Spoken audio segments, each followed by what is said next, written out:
Praise the Lord. मसीह यीशु में आप सबकी सलामती हो।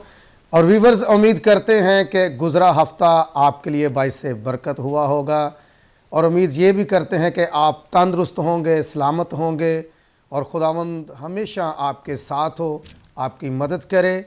और इस बात पर भी ईमान है कि गुज़रे दिनों में बहुत सारी बरक़ात आपने खुदावंद से ली होंगी। और अगर कोई हमारे अंदर कोई कमी है, कमज़ोरी है, तो इस बात की भी ज़रूरत है कि हम खुदावंद के सामने झुकें, उन कमियों और कमज़ोरियों का इकरार करें और खुदावंद के साथ हमेशा मजबूत रहें। आए व्यूअर्स, प्रोग्राम शुरू करने से पहले हम अपने सरों को झुकाते हैं और दुआ मांगते हैं ताकि खुदावंद हर एक बात में हमारी रहनुमाई करे। कादर मुतलिक आसमानी बाप, आपकी शुक्रगुजारी करते हैं आपके बेटे हमारे मुनज्जी खुदावंद यीशु मसीह के वसीला से जब भी आपके कदमों में आते हैं हमेशा बरकत पाते हैं, रहनुमाई पाते हैं। इस बात के लिए शुक्रगुजारी करते हैं। आज का सारा प्रोग्राम खुदा अज़ीम आपके हैंड ओवर करते हैं, बाइस बरकत हो, देखने वालों के लिए, सुनने वालों के लिए खुदावंद तरक्की और खुशहाली का बायस हो।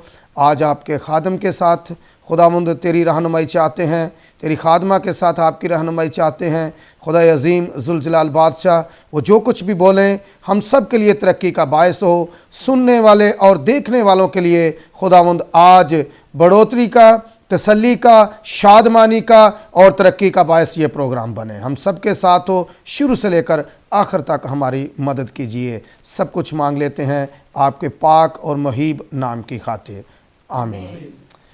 आए व्यूअर्स, आज के गेस्ट, आज के मेहमान से आपकी मुलाकात करवाते हैं। आज हमारे साथ खुदा के खादम एल्डर इलियास परवेज़ हैं और साथ में उनकी अहलिया हमारी सिस्टर आस्तर हैं। उनकी बहुत अजीम खिदमत है, चर्च के अंदर वो एल्डर हैं और उनका ताल्लुक़ new life Brethren church Nasirabad से है। आए उनसे मिलते हैं, बातचीत करते हैं और आज की सारी गुफ्तगू हम उम्मीद करते हैं कि हम सब के लिए बाइस बरकत होगी। जी इस्लाम जी एल्डर साहब। सलाम जी। सलाम सर, कैसे हैं आप? बिल्कुल आप जैसे। जी बहन सलाम, आपकी सेहत ठीक है? खुदा उनकी शुक्रगुजारी करते हैं कि आज हम मिल सके इस प्रोग्राम में और आपने अपने कीमती टाइम में से टाइम निकाला और ये प्रोग्राम हम सब के लिए, व्यूअर्स के लिए बाइस बरकत होगा। खुदा की शुक्रगुजारी करते हैं। एल्डर साहब, हमारे प्रोग्राम का जो अनवान है और उसकी जो मरकज़ी आयत है आपके साथ शेयर करना चाहता हूँ। कलाम मुक़द्दस में से यशवा की किताब और उसका 24 बाब 15वीं आयत मुक़द्दसा का आखिरी हिस्सा है। इसमें यूँ लिखा है, यशवा जो है वो बड़े कॉन्फिडेंस के साथ अपने ख़ानदान की गारंटी देते हुए कहता है, अब रही मेरी और मेरे घराने की बात, सो हम तो खुदावंद की प्रस्तिश करेंगे। Praise the Lord. और हमारा प्रोग्राम भी मसीही घराना है और उम्मीद करते हैं कि ये प्रोग्राम आपके लिए भी और हमारे लिए भी बाइस बरकत होगा।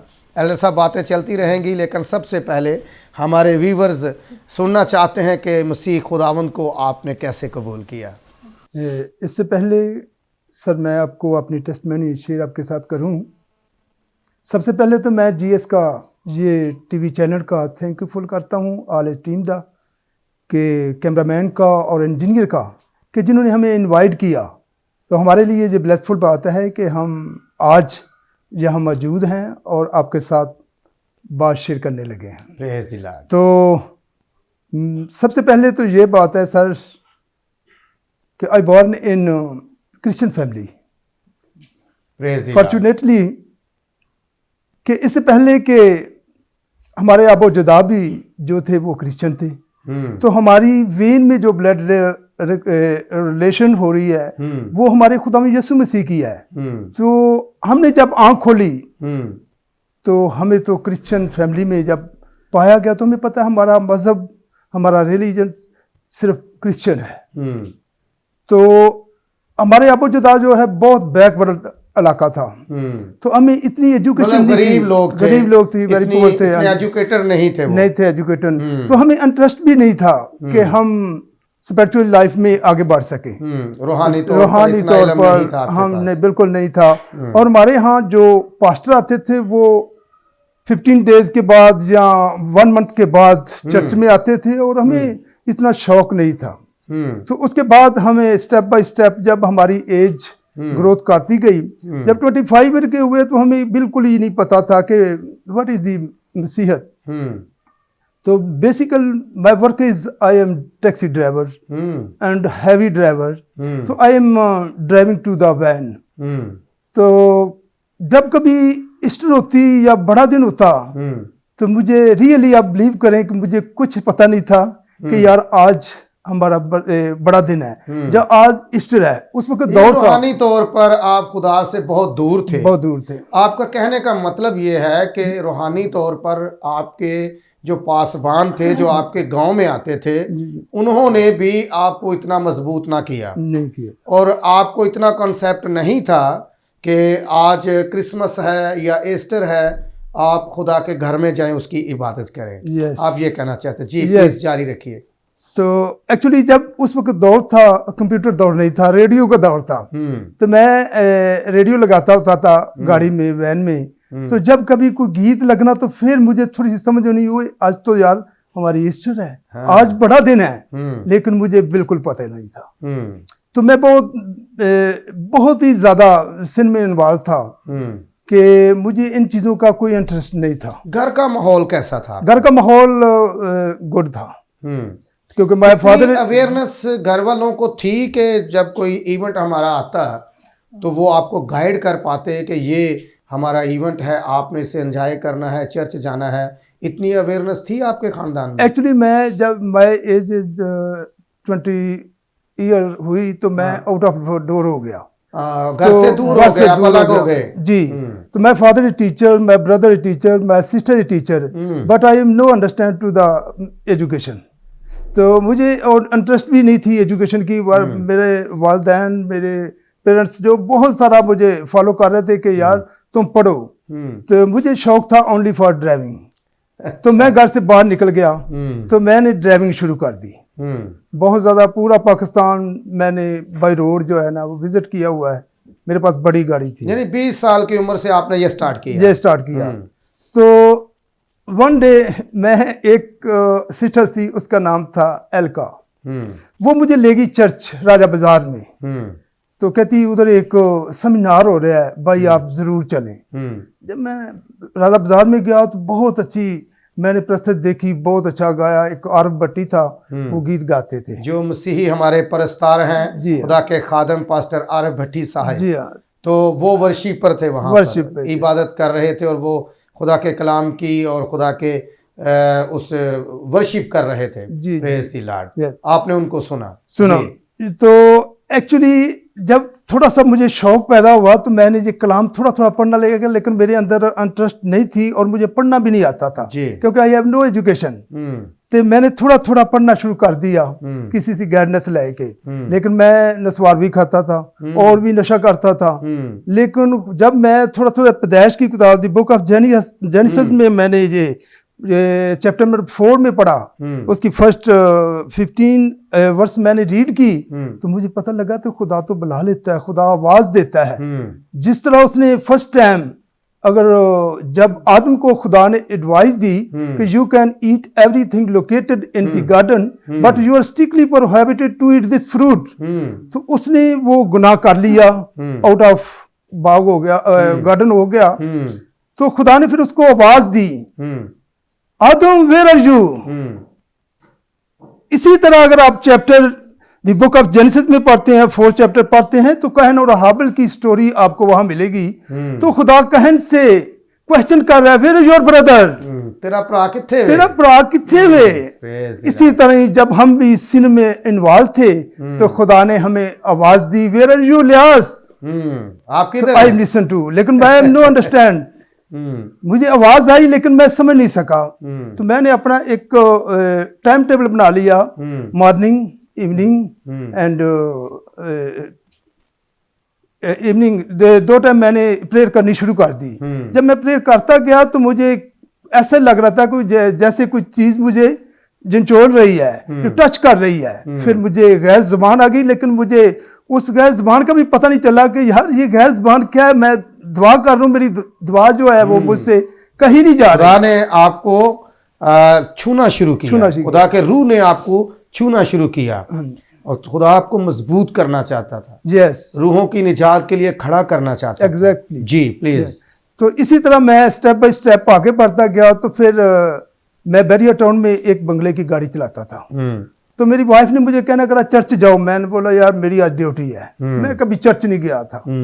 तो फिर एक दिन हमारी मुलाकात पास्टर परवेज सादक साहब से हुई, जो न्यू लाइफ ब्रदरान के चर्च में पास्टर हैं। तो उन्होंने मुझे बहुत मोटिवेट किया, बहुत गाइड किया कि भाई तुम आओ। तो मैंने उनसे क्वेश्चन किया क्या हमारे ऊपर कोई ऐसी प्रॉब्लम आ जाए या कोई साढ़े साथ कोई ऐसा मामला हो जाए तो आप साथ देंगे? उन्होंने कहा don't worry, I am my duty is I am related to the army. तो मेरी जॉब जो है वो आर्मी के साथ है, तो आप फिक्र ना करें। तो मैं बहुत दिलेर हो गया। तो मैंने कहा यार ये पास्टर बहुत अच्छा है, तो मैं इसके साथ चलता हूँ। तो जब हमने एक दफा मैं इनके चर्च में गया तो इन्होंने बहुत मुझे अप्रिशिएट किया। मैं खुश हुआ। नेक्स्ट संडे फिर मैं गया। इस तरह मैं रेगुलर हो गया। तो जिस तरह मैं पंचुअल होता गया तो इन्होंने मुझे कहा कि यार हम तुझे चूज करते हैं एल्डर के लिए। तो मैं एक दफा बहुत परेशान हो गया कि आई हैव नो एजुकेशन। तो मुझे कह रहे हैं कि यार तेन पास्टर एल्डर बनाना चाहते हैं। तो मैंने कहा यार ये अपनी वाइफ से शेयर किया, मैं तो इससे एबल नहीं हूँ, तो भाई क्यों मुझे कर रहे हैं? उन्होंने कहा कि ये खुदा की तरफ से है। एल्डर साहब यहाँ पर मैं ज़रूर आपसे भी और अपने व्यूवर से भी बात करना चाहता हूँ। जी व्यूवर्स, मैं एल्डर साहब के साथ भी और आपसे भी बात करना चाहता हूँ कि बड़ी खूबसूरत यहाँ पर उन्होंने बात की है कि मैं तो इस लायक नहीं था, लेकिन खुदा ने मुझे एल्डर के लिए चुना। तो खुदा का कलाम इस बात की तस्दीक करता है कि हमने नहीं बल्कि उसने हमें चुन लिया।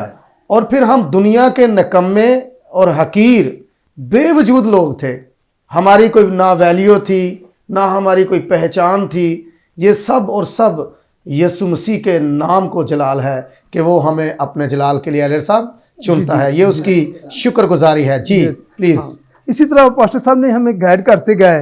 तो मुझे एक दिन उन्होंने पुटपट पे स्टैंड अप दे दिया कि भी अब लीड करेंगे। मैं क्या पास्टर मैं कैसे करूंगा? मैं थरथरा रहा था, मेरी बॉडी जो है बहुत थरथरा रही थी, मुझे मेरे पास वर्ड भी नहीं है। लेकिन मैं दुआ करके स्टैंड अप हो गया। फर्स्ट टाइम मैंने लीड किया। तो इसके बाद इन्होंने मुझे मेरी बहुत सारा कलेक्शन की, मेरे बहुत सारा इन्होंने गाइड किया कि यार ये लफ्ज़ इस तरह नहीं, ये लफ्ज़ इस तरह है। तो फिर यहाँ तक हो गया कि मैं लीड करने के बजाय फिर स्पीच भी करना शुरू कर दी कि खुदा ने मुझे बहुत ज़्यादा बरकत दी। तो I am so happy, God bless with all you.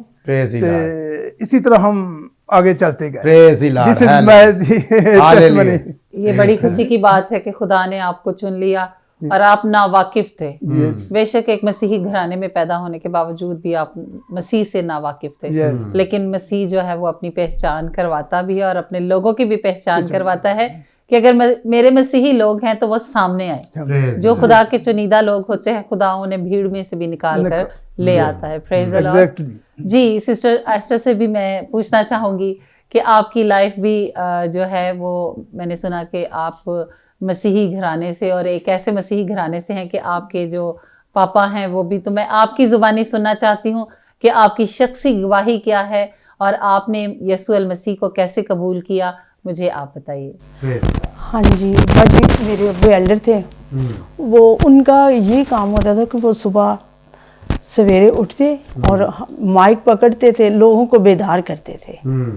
बेदार करते कि सबको चर्च की दावत देते कि चर्च चले। तो मैं मसीह घराने भी पैदा हुई हूँ, क्योंकि मैंने जब अपनी आँख खोली तो मेरे पापा ने हमें यही कुछ सिखाया था कि चर्च जाएं, कलाम सीखें, प्रस्तिश करें। तो खुदावंद का शुक्र है कि मैं आज इस काबिल हूँ कि मैं उसकी शुक्रगुजारी कर सकती हूँ। तो अभी मेरे घराने में भी ऐसे ही चल रहा है। अगर गो के मेरे पापा नहीं हैं, लेकिन उसके बावजूद मेरे भाई पास्टर हैं, मेरा बड़े भाई का बेटा बेटी, खुदा उनका शुक्र है। हाँ जी, सब खिदमत में है, परस्तार है छोटे भाई की बेटी। ये वही बीज है जो हमारे पापा ने लगाया। जी हाँ जी, ये वही बीज है। ना सिर्फ उनके बेटे बेटियां बल्कि उनके जो आगे नस्ल के लोग हैं वो भी खुदा की खिदमत करें। तो सिस्टर मैं आपसे जानना चाहूंगी कि जब आपकी शादी हुई जी, भाई से, तो आप जब अपनी एक स्पिरिचुअल लाइफ गुजार रही थी, उससे निकलकर जब आप इनके साथ मिली, खुदा ने आपको एक बंधन में बांधा, तो वो एक्सपीरियंस कैसा था? क्योंकि भाई जैसे बता रहे हैं कि मैं खुदा से काफ़ी दूर था, तो आपको क्या क्या मुश्किलात हुई, आपने कैसे इनको खुदा की तरफ राग़िब किया? ये तो खुदावंद का शुक्र है, खुदा अपने लोगों की दुआओं का जवाब देता है। मेरी बहनें जो थी ना, एलिज़ाबेथ, मरियम सिस्टर, वो रोज़े में होती थी, इनके लिए दुआ करती, दुआ करी। मेरे पापा जो थे ना, उनको जब आस्ता आस्ता पता चला ना, तो फिर मेरे पापा भी इनके लिए दुआ करते थे। तो खुदावंद का शुक्र है कि खुदावंद ने दुआओं का जवाब दिया है। आज ये आपके सामने है। जी व्यूअर्स, मैं बताना चाहती हूँ कि जैसे सिस्टर ने अपनी गवाही में बताया कि दुआ हमारे पास एक ऐसा हथियार है जो पहाड़ों को तोड़ देता है, और जो काम किसी इंसान के कहने से नहीं होता, बहुत ज़्यादा जिद करने से नहीं होता, आप दुआ में ठहर जाएं। और दुआ जब होती है तो दुआ ऐसे ऐसे पहाड़ों को चीर देती है जो ऐसे सख्त होते हैं, जो कभी खुदा का नाम भी नहीं लेते।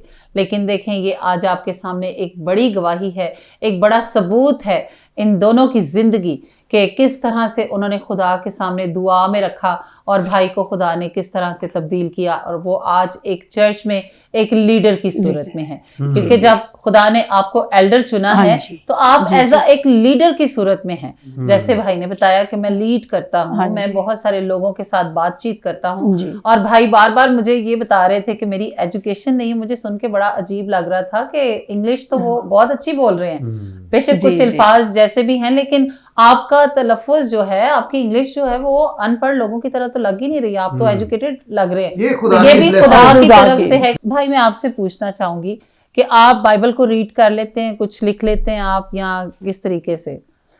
Actually, one night I am prayer the Jesus. I say to the Holy Spirit, कि you give me English speaking.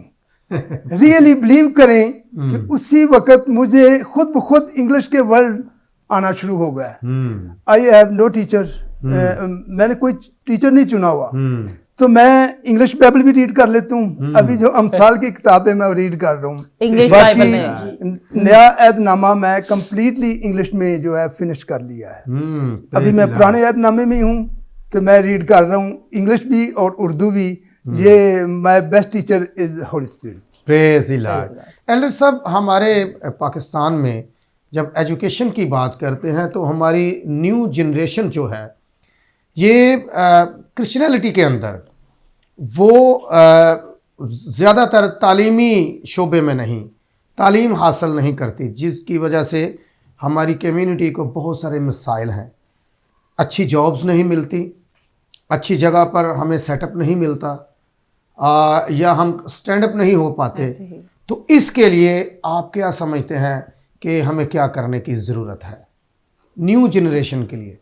सबसे पहले पर्सन न्यू जनरेशन के पास हमारी जो पास्टर साहबान है वो नहीं विजिट नहीं करते, उनको मोटिवेट नहीं करते, उनको गाइड नहीं करते। अगर उनके साथ आप प्यार से, मोहब्बत से, शफकत से, रहमदिली के साथ उनको गाइड करें, यकीन करें कि वो खुद ब खुद चर्च आना शुरू हो जाएंगे। तो जब उनके अंदर अवेयरनेस पैदा होगी तो वो आगे बढ़ेंगे, अपनी कौम का, अपने मुल्क का नाम रोशन करेंगे। सबसे पहले कि उनके वालिदैन जो हैं वो दुआ नहीं उनके लिए करते, क्योंकि कलाम मुक़द्दस कमी है सबसे बड़ी। वालिदैन जो हैं वो ज़्यादा अपने बच्चों के लिए एफर्ट नहीं करते। कभी कभी ये भी होता है एल्डर साहब कि कोई बच्चा एक दो बार उनकी नहीं सुन रहा, तो वालिदैन खुद ही कह देते हैं इनू छड्डो, ये तो साड़ी सुनता ही नहीं। तो मकसद ये है कि हम उनके लिए मुसलसल दुआ करें, बिला नागा दुआ करें, तो खुदा कभी ना कभी उनके दिल को नरम कर सकता है। जी, अगर द वर्ड ऑफ बुक में आप देखें तो इसमें लिखा है, शरीयत की ये किताब तेरे मुंह से ना हटे, बल्कि तुझे दिन और रात इसी का ध्यान हो, ताकि जो कुछ इसमें लिखा है उस पर तू इख्तियार करके अमल कर सके, तब भी तुझे इकबालमंदी की राह नसीब होगी और तू खूब कामयाब होगा। सक्सेसफुल उसी वक्त इंसान होगा जब फर्स्ट टाइम इसको अपने अंदर रखेगा। जिस तरह दाऊद बादशाह कहते हैं कि मैंने तेरे कलाम को दिल में रख लिया, ताकि तेरे खिलाफ गुनाह न I करूं। have kept in my heart all your verses, so I cannot commit any sin. जब हम कलाम को अपने अंदर रखते हैं तो रियली कलाम हमें कभी भी नाकाम नहीं होने देता। कलाम हमारे लिए सक्सेसफुल है। देखें कि अगर आप नॉन क्रिश्चियन की तरफ चले जाएं तो बच्चा भी 3 या 4 या 5 ईयर का होता है तो वो उसके हाथ में सिपारा पड़ा देते हैं। जब अच्छी बात है कि वो अपनी औलाद की फिक्र करते हैं रूहानी तौर पर, और हमें भी रूहानी तौर पर अपनी कम्युनिटी के नौजवानों की, बच्चे बच्चियों की का ख्याल रखना चाहिए। यस और एल्डर साहब, मैं समझता हूँ कि हम सिर्फ और सिर्फ फैमिलीज़ को विज़िट करते हैं। यस मैं भी पासबान हूँ और ज़रूरी है कि हम नौजवानों की तरफ भी विज़िट करें पर्सनली। जी जी और मैं ज़रूर अपने मुल्क पाकिस्तान के और दुनिया के जहाँ कहीं भी मेरी आवाज़ ये जाती है, ये मैसेज पहुँचता है, मैं अपने हम खिदमत भाइयों से, जूनियर एंड सीनियर से रिक्वेस्ट करता हूँ, please I request for you, मैं आपसे कहना चाहता हूँ पर्सनली आप नौजवानों को विज़िट करें। जो बहनें हैं, जो रूहानी तौर पर स्ट्रॉन्ग हैं, मजबूत हैं, जिनका अच्छा लेवल है, वो बेटियों को, नौजवान बेटियों को विज़िट करें ताकि खुदा की बादशाहत में वो दाखिल हों। चर्च के अंदर एल्डर, डीकन, मुबश्शिर और कई ऐसे हमारे क्वायर लीडर्स हैं, वो नौजवानों की तरफ विज़िट करें। अपने मोहल्लों में देखें, आस पास देखें, हमारी जो न्यू जनरेशन है मेरे बहन भाइयों, वो नशे की तरफ जा रही है, मनशियात की तरफ जा रही है, हरामकारी की तरफ जा रही है। इनको सेव करने की ज़रूरत है और मेरी आपसे रिक्वेस्ट है, प्लीज़ प्लीज़ खुदा के खादमों, आप विज़िट करें, नौजवानों को विज़िट करें, बेटियों को, बेटों को विज़िट करें ताकि उनको मसीह यीशु के पास ला सकें।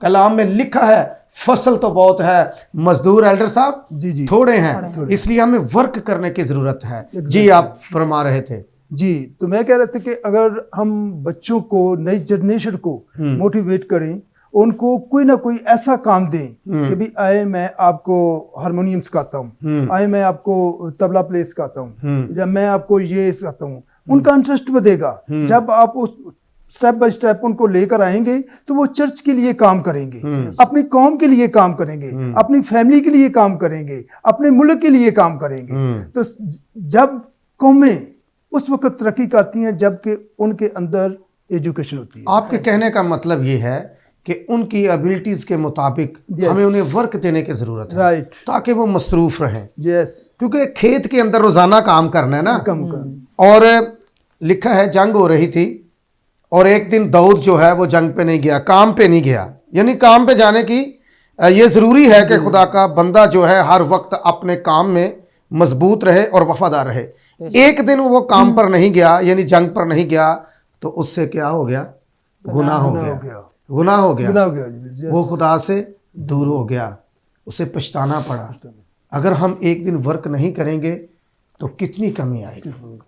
एक दिन अगर अपने घर के लिए काम नहीं करते तो हमारा घर जो है वो कमज़ोर पड़ जाता है, हमारी ज़रूरियात पीछे चली जाती हैं। रूहानी तौर पर अगर हम अपनी ज़िंदगी की परवाह नहीं करेंगे तो हम ये कभी नहीं सोचते कि हम रूहानी तौर पर किस मकाम पर खड़े हैं या कितनी कमी होगी। यस जी जी, तो मेरा कहने का मतलब ये था कि हमें बच्चों को सबसे पहले तो कलाम मुकद्दस की तरफ उनको मायल करें जी, कि हर फैमिली में ये अवेयरनेस हो कि सुबह उठते सबसे पहले काम जो हो हमारा वो प्रेयर का हो, क्योंकि दुआ हमारी जिंदगी में बहुत ज़रूरी है। जिस तरह हमें ऑक्सीजन की ज़रूरत है, ऑक्सीजन के बगैर हम जिंदा नहीं रह सकते, इसी तरह कलाम की हमें it is very important our life, ये हमारी ज़िंदगी के लिए बहुत ज़रूरी है। तो तब हम बिल्कुल कामयाब भी होंगे, सक्सेसफुल होंगे और आगे बढ़ेंगे। किसी भी जगह पे हम जो है ना वो फेल नहीं होंगे, लेकिन कलाम को सबसे पहले हम अहमियत दें, first priority into the word of book. Sister, मैं आपसे जानना चाहूंगी, आपके कितने बच्चे हैं? मेरे 2 बेटे हैं। 2 बेटे हैं, तो क्या मसरूफियात हैं उनकी? एक तो हॉस्पिटल में ड्यूटी कर रहा है जी, तो छोटा जो अभी पढ़ रहा है। तो घर की रूटीन कैसी है? कैसे आप स्पिरिचुअल लाइफ में अपने बच्चों को लेकर आ रहे हैं? कैसे आपकी दुआ या जिंदगी कैसे चल रही है? ये खुदा उनका शुक्र है कि जिस तरह हमने बच्चों को गाइड किया है उसी तरह ही चल रहे हैं। Praise the Lord. यानी ताबिया हैं आपके बच्चे, आपके आपके जो बच्चे हैं वो चर्च भी जाते हैं, दुआ भी करते हैं, खुदा के साथ मजबूत हैं। ये किन की एफर्ट है? आपकी है। वालिदैन आपने उनको गाइड किया है, आपने वालिदैन होने की जिम्मेदारी को निभाया है। और ज़रूरी है कि हर वालिदैन अगर इस जिम्मेदारी को क्या करे, निभाए। हम कासिर हैं इस मामले में, हम क्या हैं? कासिर हैं। एल्डर साहब, रूहानी तौर पर जो बच्चों में कमी होती है, नौजवानों में नशे की तरफ चले जाते हैं, तो आप क्या समझते हैं कि खुदा का कलाम जो है सब के लिए है या एक के लिए है? खुदा का कलाम तो सब के लिए है। Praise the Lord. देखिए, खुदा ने दुनिया से ऐसी मोहब्बत रखी कि उसने अपना एक लौटा बेटा बख्श दिया ताकि जो कोई उस पर ईमान लाए हलाक ना हो बल्कि हमेशा की जिंदगी पाए। जो कोई, एवरीवन। इसमें सिर्फ एक आदमी को नहीं कहा गया। तो बच्चों को जब हम इसकी तालीम देंगे कलाम पाक की, तो यकीनी वो अपना यू टर्न ले लेंगे। बेशक। तो यू टर्न उसी वक्त लेंगे जब उनको गाइड किया जाएगा। उनके ब्रेन में, उनके जहनों में ये बात डाली जाएगी कि हमारी सक्सेसफुली इसी से है, तो फिर वो कामयाब होंगे। Praise the Lord, praise the Lord. Elder साहब, नौजवान जो नस्ल है हमारे मुल्क पाकिस्तान की, हम दुनिया की बात नहीं करते, हम मुल्क पाकिस्तान की बात करते हैं। क्या हम यही समझते हैं कि उनको सिर्फ चर्च में ही लाया जाए या कुछ स्पोर्ट्स के ज़रिए भी हम उनको रूहानी तौर पर जीत सकते हैं? एग्जैक्टली सर, ये तो है। अगर हम स्पोर्ट की तरफ उनको लाते हैं, हमारे बच्चे जो हैं उनमें बहुत ज़्यादा टैलेंट है, लेकिन उनको गाइडेंस नहीं मिल रही। उनके अंदर बहुत ज़्यादा एनर्जी है कि हम क्रिकेट खेलें, हम फुटबॉल खेलें, हम वॉलीबॉल खेलें, हम बास्केटबॉल खेलें, लेकिन उनको आगे लाने वाला कोई नहीं है। जबकि हमारे जो खादमीन हैं वो भी इस तरफ इंटरेस्ट नहीं करते कि यार बच्चों को इस तरफ लेके जाएं। इसी तरह जो बैड वर्क वो करते हैं ना, तो वो जो है ना गुड वर्क पे आ जाएंगे, क्योंकि उनका ध्यान जो है स्पोर्ट की तरफ होगा, तो फिर वो उसी तरफ ध्यान करेंगे। ये सोसाइटी पे जो है ना, माहौल पे बहुत ज्यादा डिपेंड करता है। जब हम एक माहौल में रहते हैं, जब वो नशा करते हैं, सिगरेट पीते हैं, शराब पीते हैं, तो उन माहौल से, उस शोबे से उनको उस वक्त बाहर निकालेंगे जब उनको गाइड करेंगे, जब उनको प्यार और मोहब्बत के साथ कलाम मुकद्दस की तरफ लाएंगे। जिन बातों में उनका इंटरेस्ट है हम उनकी तरफ लेके जाएंगे। रूहानी तौर पर स्पिरिचुअल लाइफ में वो खुद ब खुद आ जाएंगे जब आप उनको गाइड करेंगे। व्यूअर्स, बहुत सारे अदारे इस पर काम भी कर रहे हैं। गेम्स के ज़रिए रूहानी तौर पर नौजवान नस्ल को है वो जीता जा रहा है, और इसके लिए मैं समझता हूँ कि बहुत सारे खादम खुदा ने खड़े किए हैं, और उम्मीद रखते हैं कि और भी कई खादम उठ खड़े होंगे। ये हमारा असासा है। नौजवान नस्ल आने वाले वक्त की मजबूत कौम बन सकती है, आने वाले मजबूत ममार बन सकते हैं, खादम बन सकते हैं, रूहों को बचाने वाला बन सकते हैं। इस पर काम करने की ज़रूरत है। Praise the Lord. और मैं सोचती हूँ क्यों ना 2024 में एक मुहिम चलाई जाए। जैसे मेरे व्यूवर्स हमें सुन रहे हैं और बहुत से लोग देख भी रहे हैं। अगर आप और हम मिलकर, और जितने खादमीन हैं, जितने लोग हैं, वो मिलकर अपने घरों में आज से इस 2024 में हम ये वादा करें कि हम नौजवान नस्ल के लिए दुआ करना शुरू कर देंगे। मैं जानती हूँ कि जितने लोग देख रहे हैं उनके घरों में बहुत से अच्छे बच्चे होंगे जो एक अच्छे मकाम पर खड़े हुए हैं, जिनकी स्पिरिचुअल लाइफ बहुत अच्छी है। वो बच्चे दूसरे बच्चों के लिए दुआ करें। हर एक घर में कोई ऐसा नहीं होता, लेकिन जो ऐसे हैं आप उनके लिए दुआ करें, चाहे वो हमारे मज़हब का है, चाहे गैर मज़हब का है, कोई भी है। हम दुआ शुरू कर दें तो देखिए तब्दीली क्यों नहीं आएगी। हमारी जवान नस्ल जो है वो ऐसी खड़ी आपको नज़र आएगी। हमारी दुआओं का नतीजा खुदा ज़रूर देगा। तो क्यों ना इस 2024 में हम ये अहद करें कि हमें अपने बच्चों को सुधारना है, अपने नहीं बल्कि जितने बच्चे हैं उन सब के लिए दुआ। मैं यहाँ पर नादिया ये बात करना चाहता हूँ कि क्रिश्चियन कम्युनिटी को बेशक ज़रूरत है रूहानी तौर पर, लेकिन हमारे मुल्क पाकिस्तान को भी अच्छी नस्ल की ज़रूरत है ताकि हमारा मुल्क पाकिस्तान भी तरक्की करे। क्योंकि हम जिस मुल्क के अंदर रहते हैं हमें इसकी सलामती चाहनी है। आमीन। कलाम अक़दस में लिखा है आला हुकूमतों के क्या रहो, ताबे रहो। ताबे रहो। तो हमने अपने मुल्क पाकिस्तान के लिए एफर्ट करनी है बेशक। कि मुल्क पाकिस्तान से इस तरह की जो गंदगी है वो ख़त्म हो, नशे की, मनशियात की, और यहाँ की नौजवान जो नस्ल है वो तरक्की की तरफ जाए। आए क्यों ना आपके साथ मिलकर नौजवान नस्ल के लिए दुआ करें, प्लीज। Okay sir.